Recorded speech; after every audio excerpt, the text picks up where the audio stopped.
My name is Melissa Maker. I am the founder of Clean My Space and Makers Clean, and I have had a cleaning business since 2006. Since starting that business, I have figured out some ways to save time while cleaning because, of course, time is money, and you want to do the best job so that you can maintain clients if you're doing this professionally. And if you're doing it at home, you just want to save time and do the job really well. So the first thing I can suggest for you to do whenever you approach a cleaning is to have all of your cleaning tools and products ready in advance. So what this looks like is having a cleaning caddy or a little basket, bucket, or bin, throw all the stuff that you're gonna need and bring it to the location. That way you're not running back and forth around your house looking for that product or tool to get the job done right. When everything is centralized, you can be so much more efficient. The biggest mistake I see people making is they will spray product on and wipe it off immediately, a la TV commercial. And remember, we live our life in more than just 15 or 30-second chunks. So we actually have to follow product instructions when we're cleaning to maximize the benefits of said product. So whether you're making your own product, and we have an ebook down below that you can check out with 50 great DIY recipes, or you're buying a store-bought product that you love, it's really important to let the product do the work for you.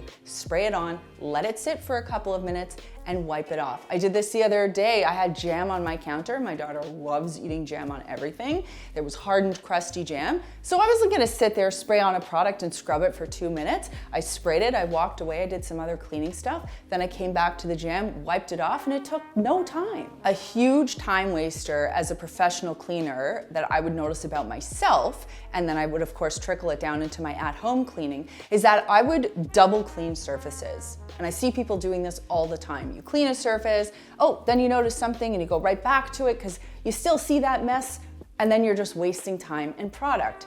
Rather, have a strategy, the right product and the right tool, and only clean a surface once. So you want to spray it on, wipe it off using the S pattern. You want to check that surface, whether it's manually, so touching it to make sure that it's smooth or consistent, however that surface is supposed to feel. You can also do the eye level test. And if you don't know what that is, basically get yourself down to eye level so that you can look straight onto a surface and see if there's anything that you have perhaps missed. You can also angle your body in different ways so that you can use the light to show you if there are any fingerprints, spills, or marks that you have potentially missed. You will clean all of those before you move on. Then once you've moved on, you know that surface is clean, and you don't have to revisit it again. Now, whether you love cleaning, hate cleaning, have been doing it for years, or are just starting, this applies to everyone. You must have a cleaning system in order to be efficient when you're doing your job.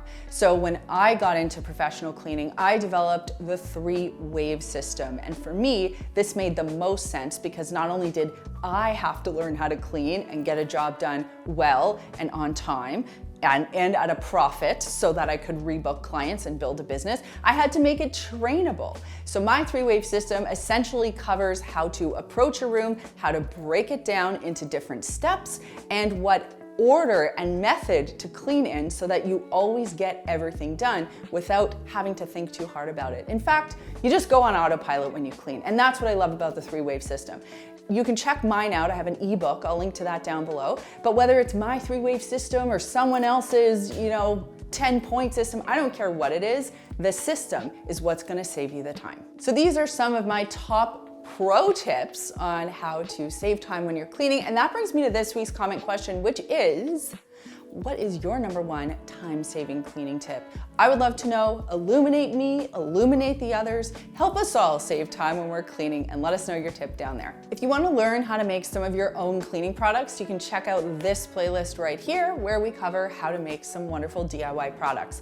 You can also visit makersclean.com, which is where we sell all of our microfiber cleaning tools and more. And of course, you can subscribe to the YouTube channel as well. Thanks so much for watching, and we'll see you soon.